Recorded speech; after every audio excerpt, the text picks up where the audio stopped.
What's up, y'all? TBrown31 here with JaboctheGreat. Welcome back to another episode of The Last Word. As you can see by the title, we're going to be talking about the national championship game from Monday night, as well as the two championship games in the NFL this weekend. So starting with Ohio State and Notre Dame, this one, obviously highly anticipated matchup, first 12-team playoff championship, and early on, bro. I'm not gonna lie. I mean, I'll tell you straight up. Like, once Ohio State scored that first touchdown come out of half, I tapped out. It did seem like it picked up, later in the second half. Of course, final score wasn't as bad as I thought it would be, but Ohio State clearly was the best football team this year. They had a great, pretty hard path to the championship, and they showed out every single game, and it definitely showed out in this one, so they deserve it. Yeah, I mean the flow of this game could not have been worse for like the timing that it was. Right, you get the opportunity to play on MLK Day, which is great, but that is like the end of a long weekend, and you come in, everyone's got to go back to work the next day. And by halftime, this game is 21-7. Immediately after halftime, I mean 2 minutes of football after halftime, it's 28-7. It's a tough way to keep people to want to stay up before they have to return to work after their long weekend. Yeah. So we'll briefly break this one down on paper to show what Ohio State did as the best team in football this season to come up and I guess technically upset Notre Dame. I forgot that throughout this whole tournament that Ohio State was 8 and Notre Dame was 7. So only a 1 seed difference there, but come in and let Ryan Day get his here. So Will Howard went 17 for 21, 231 yards through 2 touchdowns, no interceptions. He had 57 rushing yards. He was second on the team, so pretty good game for him. Leading the ground, though, was Quinshon Judkins, who had 100 yards exactly on the ground, and then 2 touchdowns from the running game as well. Travion Henderson right behind him, pretty much right behind him, with 49 yards. He was third in rushing, just a little bit below Will Howard there. Jeremiah Smith led the Buckeyes in the air with 88 yards, and he got himself a touchdown. Emeka Egbuka was second in receiving with 64 yards. He did fumble, though. Not amazing there, but not a bad game for him. And then Judkins, in addition to his 100 yards and 2 touchdowns on the ground, had 2 receptions for 21 yards and a touchdown in the air as well, giving him a total of 121 yards, 3 total touchdowns. So pretty well-rounded game. Ohio State leaned on that, I'd say pretty strong, well-rounded offense the whole game. Will Howard spread the ball around. He used his legs. Judkins used his legs. It was a pretty good, evenly split match there.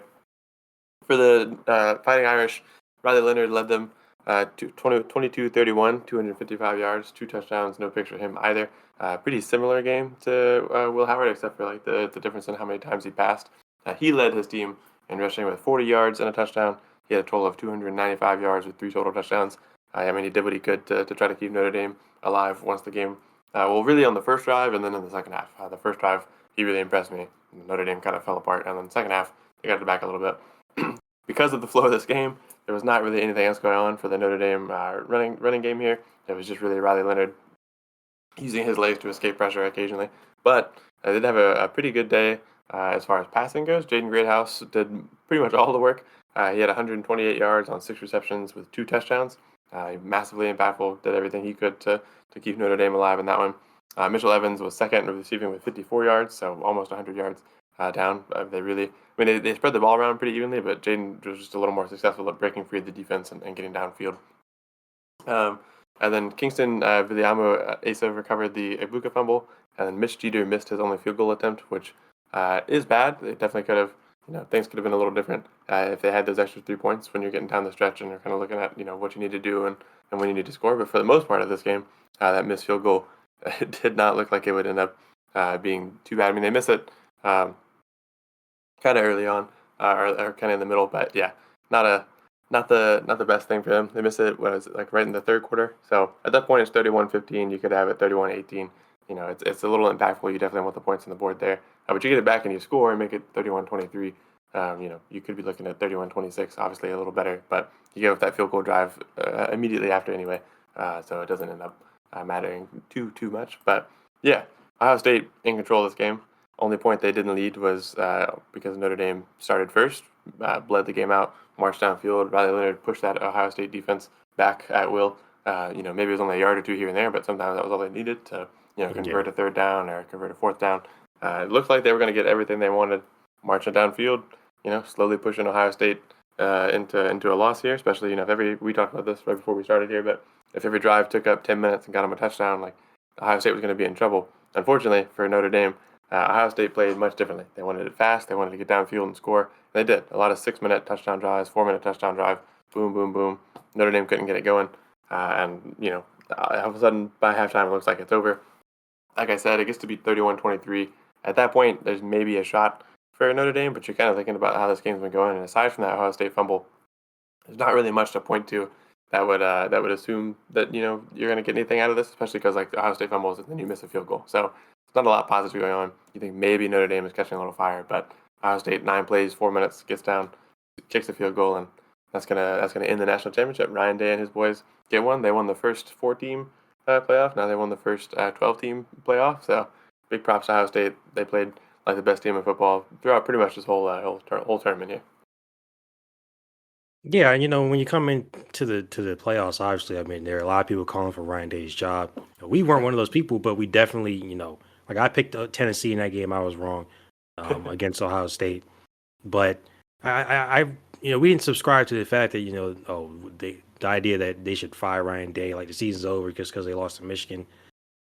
Like it was a bad loss, but at the end of the day, I mean, Ohio State, we kind of all expected them to beat Michigan and then probably go into the Big Ten championship game against Oregon. And then I figured, at least speaking for both of us here, I figured we probably would have picked Ohio State in the rematch. So, like, I mean, I don't think, at the end of the day, I know Michigan has those bragging rights, but I don't think that this season is going to be defined by that loss. It's going to be defined by the fact that they, once again, are champions and they definitely earned their spot. And look, I think, there's a lot of criticism about, the way the 12-team playoff was set up, the buys, this and that. But when you come down to the end of it, Ohio State was clearly the best team, with each win that they had. They had to go, 4 games instead of 3 because they didn't get the bye, obviously. So there shouldn't be any discussion of, Ohio State didn't deserve it, yada, yada, yada. Like, they deserved it. They were clearly the best team. And that is the objective of the 12-team playoff. And I know a lot of people are saying, like, hey, the SEC, they've been dominant for about 25 years now because of the 4-team system. Then, the BCS system before that. Possibly so. And maybe SEC doesn't dominate anymore. We'll see. But this is, I would agree with a lot of people saying, like, hey, this is the most definitive championship.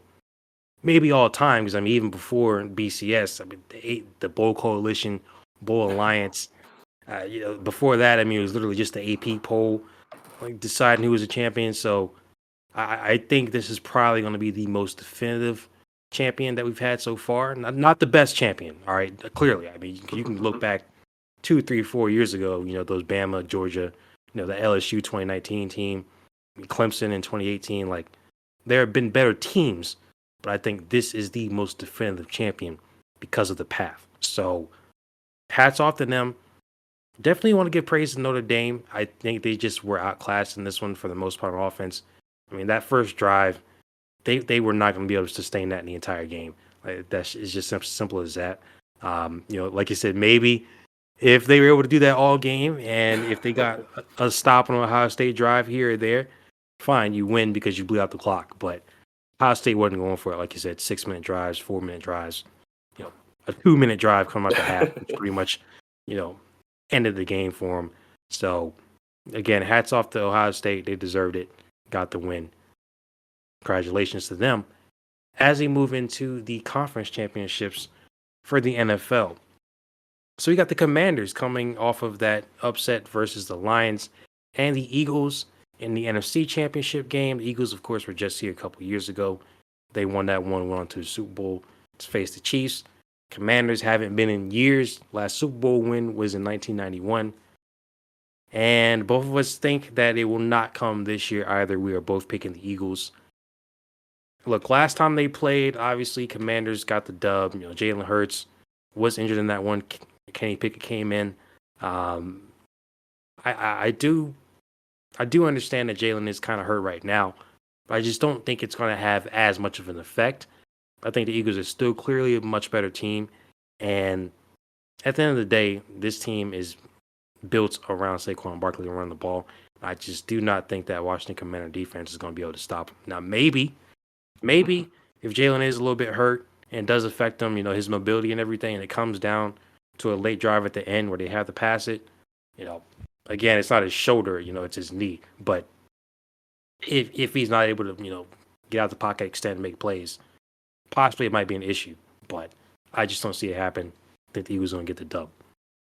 Yeah, one thing I hadn't really entirely perceived either was that the Commanders have been on a tear since December 1st. They have not lost since December. They took over the end of their regular season tenure, not against all amazing teams, and against the Eagles. It was Kenny Pickett, and then they fought the Bucks and they torched the Lions. That was still the battle. I really wanted to come into this video and make a big bold statement and pick the Commanders, but just can't quite get all the way behind it. I think with a healthy Jalen Hurts and a Saquon Barkley, that has been really good against good run defenses. That this Commanders team is in for a really tough job trying to hold down Hurts and his mobility and his ability to pass the ball, and have to double scheme for Saquon Barkley and be sure that doesn't get too loose. I don't think the Commanders should be counted out of this game. I think there's a high chance that the Commanders can make some key plays and end up in the Super Bowl. But on paper, team to team, playoff performance to playoff performance, I think that the Eagles are just a little more together. I think they just got through a much better defense, and it was a fight. 28-22 in the snow is a battle. But I think that this Commanders defense just isn't really prepared to take on Saquon Barkley and Jalen Hurts at the same time. I think Jane Daniels is going to cause a lot of problems for this Eagles team. There's obviously the divisional rival aspect. Obviously, they traded 1-1 in the regular season. I think there are many pathways where either team comes out of this on top. I just feel like most of the likely pathways probably have the Eagles coming out on top instead of the Commanders. Love this Commanders team. I think we're going to be seeing them for a while as long as they can keep some core stuff together here. But I think the Eagles booked their ticket to the Super Bowl in this one.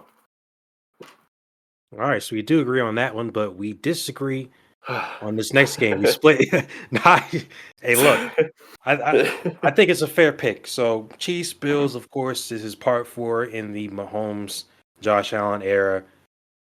They just met last year, of course, in the divisional round. They met in the AFC Championship game 5 years ago now, I believe, 4 or 5 years ago. And then, of course, that divisional round game of the next year with 13 seconds and everything, blah, blah, blah. They met multiple times in just this small span of time. And every game has been a classic. I think this one will be just as much of a classic.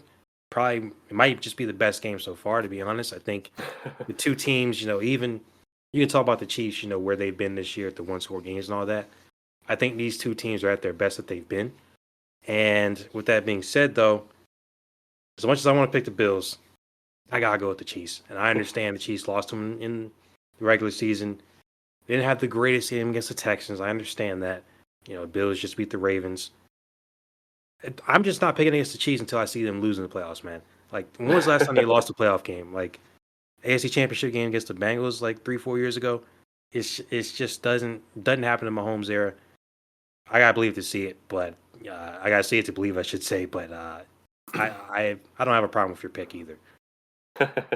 This is certainly the hardest pick that I've had to make all playoffs. Right, when you pick the Chiefs against the Texans, it's kind of like when you just picking the Chiefs against the Texans. The Texans they made a good game. They fought for sure. This game, it's like here's this juggernaut that should probably win the AFC and should honestly probably win the Super Bowl, considering the way that they've been playing for the past few years. And then here's the Kansas City Chiefs with Patrick Mahomes and Andy Reid and Travis Kelce, and these guys are seasoned. They're poised. They have not lost many playoff games together at all. They got caught slipping by Joe Burrow here, and then they got caught by Tom Brady here and there. It's just not a team that you want to pick against. It's to me, I feel like everything points, and what I'm surprised by actually is that the Bills are favored in this game. That's a little crazy to me. At least the matchup predictor has Really? 54% Bills, 45% Chiefs. Money line is Bills +2. So it's not too crazy. But the matchup predictor being more in the Bills' favor is a little crazy to me. And I just feel like everything on paper to me in my head points to the Bills should be winning this game, right? Obviously, they won that regular season game. That hasn't mattered. Josh has had Patrick's number in the regular season their whole career. It has never mattered in the playoffs. But Josh has been playing the better quarterback play, both in the air and on the ground. I mean, Patrick Mahomes got 200 more yards than him, but I'd still say that Josh's season's been a little more impressive as a whole, both as a passer and a runner. James Cook has been dominant. He's been exceptional. Kareem Hunt obviously wasn't the starting guy over there for the Chiefs, but Cook's been more impressive. I think not Patrick. Josh's chemistry with his receivers have been really good. And even though the Chiefs' best part of their team this year, I think, has been their defense, the Bills' defense has found ways to kind of lock in, become a really strong part of that team. Now, they did just get pushed to the brink by, the Ravens and the snow. And you can make whatever case you want. I think the Ravens are a bit of a stronger team on paper than the Chiefs as well. And that's the issue, is that this happens every year. These teams come out to be a little bit tougher than the Chiefs on paper and play that way for the regular season. And the Chiefs get to that playoff light and things just happen differently. So once again, here I am picking the Bills against the Chiefs in the playoffs. I'm not sure how it's going to work. I feel confident that the Bills should be able to win this game. This is a very winnable game. They are the better team. That has not mattered in the past. So I beg you, Josh Allen, James Cook, Sean McDermott, please, finally, bring this to a close. I'm not trying to see the three-peat here, and I don't know how much faith I have in either of the two NFC teams if the Chiefs make it to the AFC Championship, or to the Super Bowl, sorry, to the AFC Championship. Yeah, if they switch conferences. So, yeah, it's a tough one. This was the toughest pick I've had to make, and it's really just because, you can't really trust your eyes and what you've seen throughout the whole season when you get to the Chiefs in the playoffs. It's kind of the same way Tom Brady was, right? I think I said this a few years ago, when Tom Brady got his Super Bowl with the Bucks. I kind of thought hey, Tom Brady is great. Playoff Tom Brady is a different monster, but Drew Brees and the Saints have had his number all year. Doesn't matter. Brady sent him packing into retirement. So feels kind of the same way. I'm not putting Patrick on the same level as Brady yet. But it's kind of the same thing where a lot of things that you've seen throughout the season and that the regular season analytics and the games you've watched don't quite mean as much when they're under that playoff intensity. And the Chiefs are really, really prepared for it. So I'm prepared for an exceptional football game. But I do hope that the Bills come out on top, and I think that it's very possible.